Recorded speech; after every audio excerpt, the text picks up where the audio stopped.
All right, good morning, everyone. Welcome to SBC. We have a great first session. One of the things that's just kind of very cool about the mixture of the old and the new in blockchain technology, right? You have this age-old area of consensus protocols, but then once it got adapted for blockchain protocols, the new applications demanded kind of new theory and new ideas. And so censorship resistance being one of the properties that really kind of people only thought about once you had financial markets running over blockchain protocols. And that's an area where there's been a lot of exciting research progress, also practically super important. So that's what the first session is going to be about. And so let me now bring up our first speaker, Pranav Garimidi. Great, thanks for having me. Always excited to be the first speaker at the conference. And so today we'll be talking about a paper, Escaping the Monopolist, an economic model of censorship resistance in multi-proposal protocols. And this is joint work with Aadityan and Bruno. And of course, as you can see, starting out with disclosures, this is all my personal opinion, it's not investment advice. Hopefully you don't think it's investment advice, and so on. Okay, great. So why do we need these stronger censorship-resistant properties in blockchains? Well, really, this is due to supporting these very high-performance financial applications. And so kind of in recent years, this has only become more and more important. And with these applications kind of getting more sophisticated and trying to support broader use cases, in turn, they need better guarantees. And so I think a very simple example is an order book. If your transactions are delayed by a few seconds, the order book doesn't work so well. Kind of both market makers and traders need extremely kind of instantaneous guarantees on the transactions being included for these things to work. And so even more than just slight delays, even slight increases in price, kind of due to various uncertainties, can really harm the efficiency of these chains. And so really kind of due to all these things, traditional sync proposer chains kind of aren't really enough to support these applications. You really need kind of stronger guarantees. And so that's basically what directly led kind of to the rise of a lot of these multi-proposer protocols, really even just the past year. And so we've seen some more theoretical work, some more applied works kind of across the whole ecosystem. Solana, Aptos, Monad are kind of a lot of different ecosystems that kind of seen the need for, hey, we really want to make supporting these applications a first-class priority, and in turn have kind of developed kind of their own answer to what makes sense for themselves for kind of implementing these multi-proposer protocols. And so one thing I do want to note is kind of all of these works do lie more in the consensus realm. And so they kind of operate in the standard honest Byzantine assumption and are basically implicitly relying on kind of infinite block capacity to kind of give their properties. And so really what they assume is kind of, hey, as long as there is one honest proposer, they'll include all the transactions and nobody will be censored. And kind of the point of this work is kind of moving beyond that model and trying to actually ask, hey, if you did have finite block constraints, you did have rational agents, how much would people actually have to pay to be included? And so really we're going to be analyzing the equilibrium of these protocols. And so that kind of brings up two key nuances. And the first is that naturally some transactions just can't be included due to throughput constraints, right? So there's going to be super low value transactions, maybe there's spam, maybe there's just kind of below the line. And you really don't want to say these things are censored per se, right? There's only so much capacity a chain can support. And regardless of what you do with the consensus layer, you're going to have to leave some transactions on the floor. And so we're going to kind of want to address this. And second is that even if the protocol is successful in making sure transactions aren't censored, if it still allows for a censor to cause transactions have to pay extremely high fees to be entered, this can be almost as bad as censorship, right? So if you think of an auction example, if the fee to include your transaction that kind of includes the bid in your auction is almost as high as the bid itself, this is still kind of a failure mode, right? So we really want the property that even in the presence of a censor, even if the protocol is censorship resistant, that agents still don't have to pay a lot for their transactions. And so that's kind of the key question that this paper is trying to answer of how do we quantify the censorship resistance of a protocol, accounting for everybody being strategic, including the users, the block producers, and the censors, and importantly, having finite block capacity constraints. Okay, so kind of to give an outline of kind of the main points of this work, we're going to start by defining this very important metric that we're going to term social loss, just to quantify kind of how censorship resistant the protocol is. From there, we're going to define the censorship game that's going to be an idealization of the consensus model that kind of captures natural dynamics between all these groups of users. And we're basically going to study the equilibrium of this game and basically have social loss be a function of that equilibrium to kind of quantify censorship resistance. And so kind of with all of this modeling in place, we're going to do some kind of concrete analysis. So in the single proposer setting, that's for the pay as bid mechanism, EIP 59. In the multi-proposer setting, there's this TFMs called the equishare mechanism, the Shapley mechanism, and one called the conditional Shapley mechanism, kind of inspired by conditional tips mechanisms, kind of outlined in previous work. And then we're also briefly going to talk about multi-proposer with over-provisioning, where over-provisioning basically allows for proposers to include more transactions than the protocol can actually finally confirm. But for the purposes of this talk, we're going to kind of focus in on these three kind of highlighted ones of the single proposer pay as bid mechanism, multi-proposer with equishare, and with the Shapley mechanisms. Okay, great. And so I'll start with the metric. And so our metric is going to be what we term the social loss term. And you can really think of this as saying the protocol should look to maximize consumer surplus. So social loss is a thing the protocol wants to minimize. And since we're kind of subtracting out consumer surplus here, we want to be maximizing consumer surplus at equilibrium. And we're basically normalizing by these things called target values. And so looking at kind of this definition for the social loss kind of takes us three inputs, both the values, the set S, which is going to be a set of target users S, and an outcome sigma.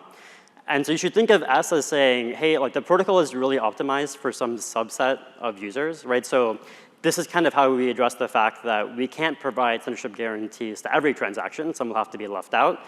And so in particular, for this work, we'll take the set S to be a set of transactions that are explicitly being targeted by the censor. And so we're saying, hey, like for these transactions, we want to make sure that they have good consumer surplus.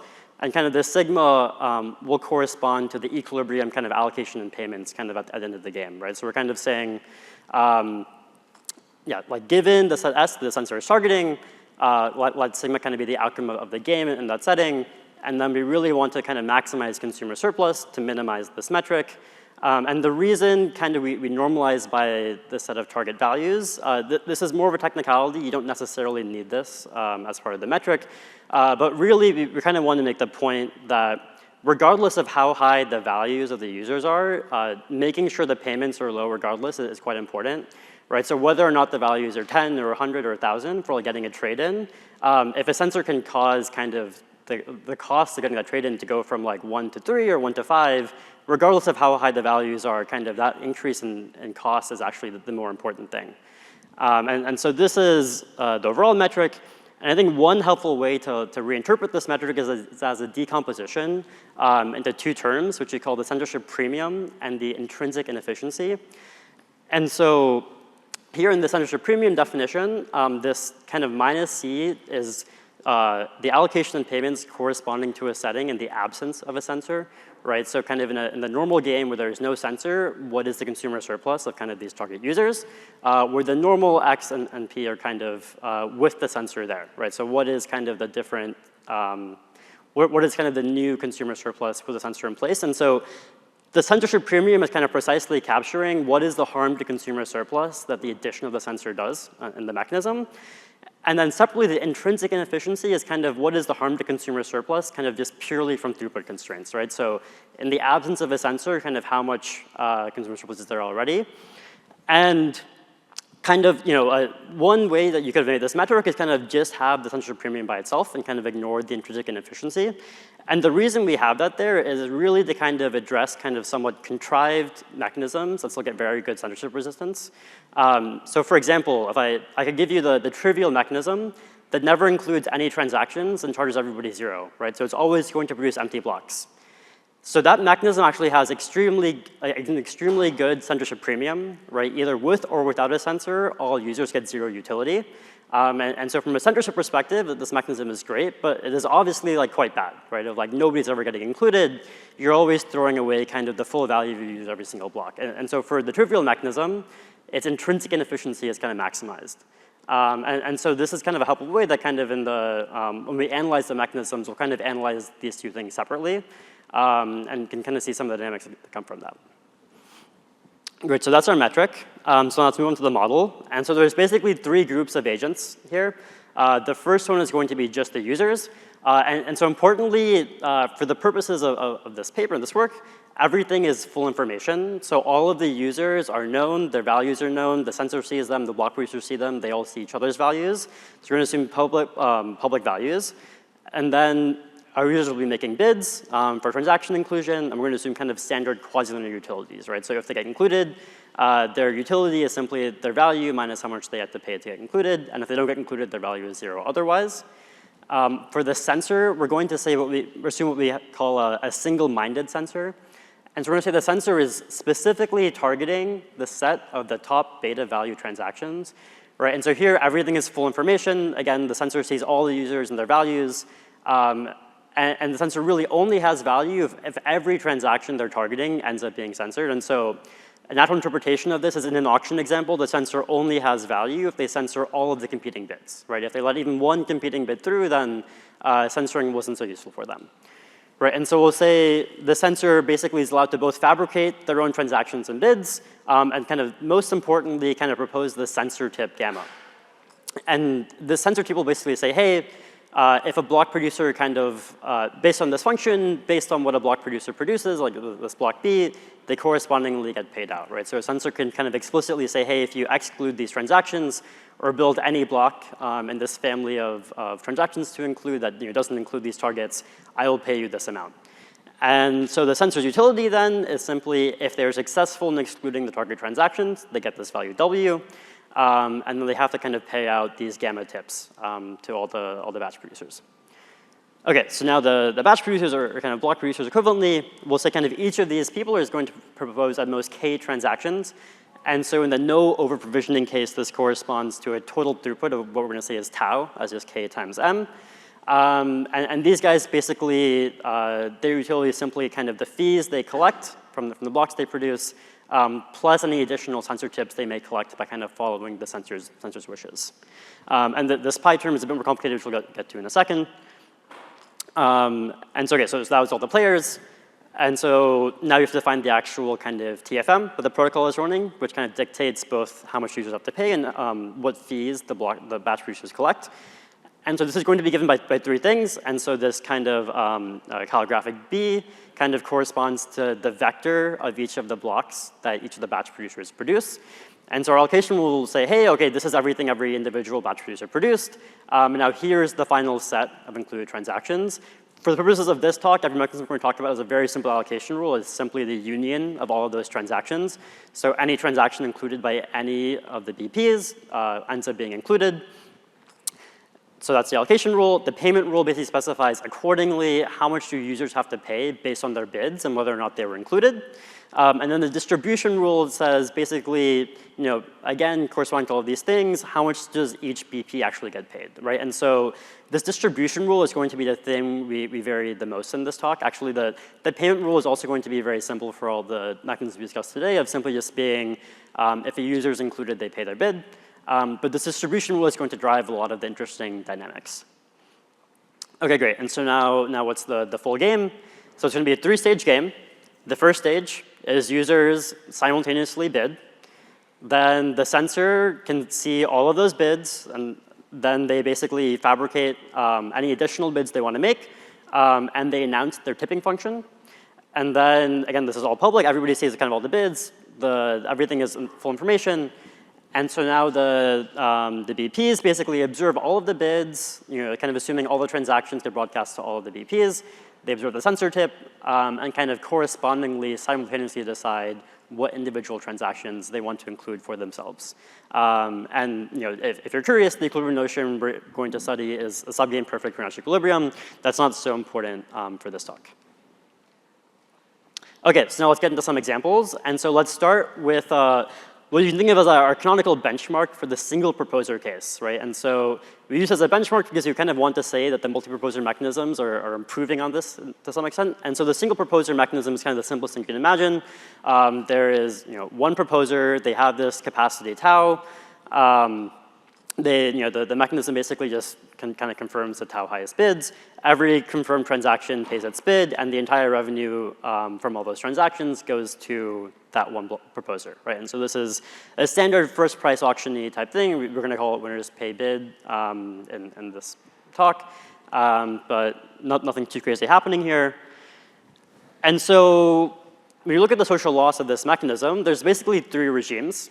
Right, so this W underline is what we call the response threshold. And basically, if the censor's value is below this threshold, they have no power over the target people. The target the censor doesn't have enough money to kind of influence anybody's actions. And this W over line is what we call the exclusion threshold. And basically, if W is above this, then the users have no best response to protect themselves from being censored.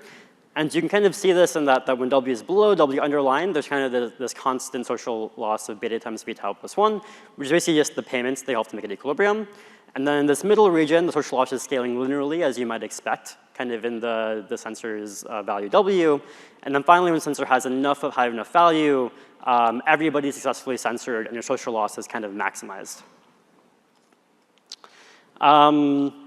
And so this is making the point that intrinsic inefficiency is just this term beta times v tau plus 1, which is, everybody corresponds to basically at equilibrium without the censor, everybody just builds everybody bids the next highest value that wasn't included. And censorship premium here is kind of defined accordingly. And so this is kind of the benchmark we're going to use when saying, is a multi-proposer mechanism better or worse in terms of censorship? Okay, then I'll go do this kind of quickly, but so then, the one natural mechanism for the multi-proposer setting is equishare, where basically this is the same in terms of the allocation rule is kind of confirmed, kind of all the transactions any BP includes. The key difference is that here the fees are going to be split evenly across all of the BPs. Regardless of what any one BP kind of includes, they evenly get their share of kind of all of the user fees paid. And so the exact social loss isn't so important here, but it turns out if you compare this to what was there a couple slides back, the social loss is actually worse in this case than in the standard single proposer mechanism that was like a first price auction. And the intuition here is because in the equishare mechanism, every BP only gets a fraction of the fees. And importantly, the fees they get are regardless of what they included. It's actually much cheaper for the censor to bribe them to not include the target transactions. And so kind of the important takeaway here is that it is not for free that a multi-proposer setup gets you better censorship resistance. You have to be somewhat careful in the TFM you choose. Now to contrast that, there's also the Shapley mechanism, which again looks pretty simple from the user side and the payment rule and the allocation rule of simply confirming kind of the top tau transactions, included users pay their bid. The key distinction here is that now the payments from users will only be split amongst BPs who explicitly included that transaction, right? So here, BPs 1 and 3 both included this transaction I. You kind of evenly split the fees across the two of them. And so it actually turns out that the social loss actually ends up being, in the worst case, the same as the single proposer kind of first price auction mechanism. But interestingly, in the censorship premium case, you get this factor M separation, right? And so the exact theorems there aren't super important, but the intuition is roughly when the censor's value is too low, the intrinsic inefficiency is what dominates the social loss. And it turns out just both the Shapley and winners paid bid mechanism have the same intrinsic loss. And so there's no kind of gains there. But kind of the hope is that it's not intrinsic loss that Shapley is designed to help. It's actually the censorship premium side supposed to help. And so we do get that if you look at only kind of these censorship premium terms, there is this factor M separation for the Shapley mechanism. And so roughly what this means is that when the censor is irrelevant, they look very similar. But as the censor gets more and more powerful, you get the separation in the social loss that's kind of driven by the fact that the competition between BPs in the Shapley mechanism is helping you. And so kind of just in conclusion, there's quantitatively analyzing censorship resistance ends up being somewhat tricky. The equilibrium depends on lots of things here. There's lots of terms we're throwing around, both on user values, the exact TFM, the censor's value, the exact target set. And so making kind of precise statements on when one protocol is better than another from like a quantitative perspective requires lots of caveats. So there's many dimensions across which one might dominate another. But I think it is worth making the point that a careful choice of TFM is actually important. Because if you do just run something like equishare that maybe seems reasonable, you can actually end up in a worse spot than compared to being a single proposer anyways. And so I'll leave on some future directions, which is, this is definitely an idealized model. We're kind of in this work more just analyzing existing models more so than characterizing the optimal. And there's both rich equilibrium concepts and network models that definitely should be done in future work. And so we'll leave it at that.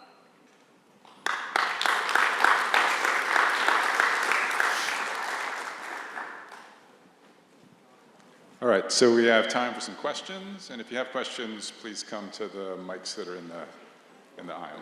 So. I'm wondering if you've looked into CASPA with like proof of work in the sense of a multi-proposer? So at least this model wouldn't capture it. So like it is pretty important that the set of proposers is known ahead of time, right? And that like users broadcast all their values kind of to all the proposers. And so I think you can definitely imagine extensions of the model to those types of things.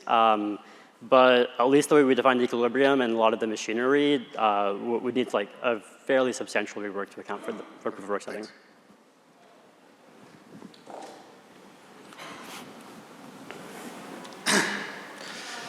I guess kind of like a higher level question. You mentioned a few times that we see the all information, okay, about all the transactions, like we basically completely visibility.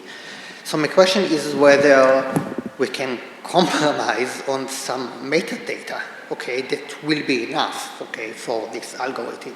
Because I'm thinking about privacy and, then we don't maybe know, okay, the exact transaction, but maybe there's some metadata that you can ask us to provide, which, some.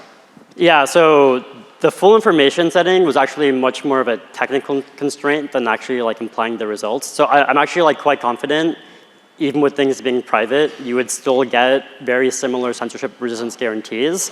It's more so just at a technical level, like analyzing the equilibrium of games, where a lot of the information is private, gets much harder. And so I think that's actually just like further analysis, more so than saying that you need the information to get the properties. But yeah, I think that analysis should, I would expect it to work out and have similar results.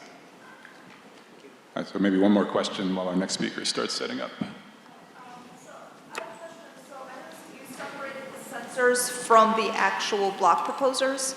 Yep. And I was wondering if the model changes, if it's the actual proposers or even worse, the validators who are censoring, because not only do they not have to get paid off, they could outvote the honest proposers who then would also not need to be paid off. I don't think it would change too much. And so, like our model doesn't capture the exact consensus dynamics, right? And so like voting isn't really part of it. We kind of just assume that all of the batches are kind of going to be confirmed and the transactions accordingly.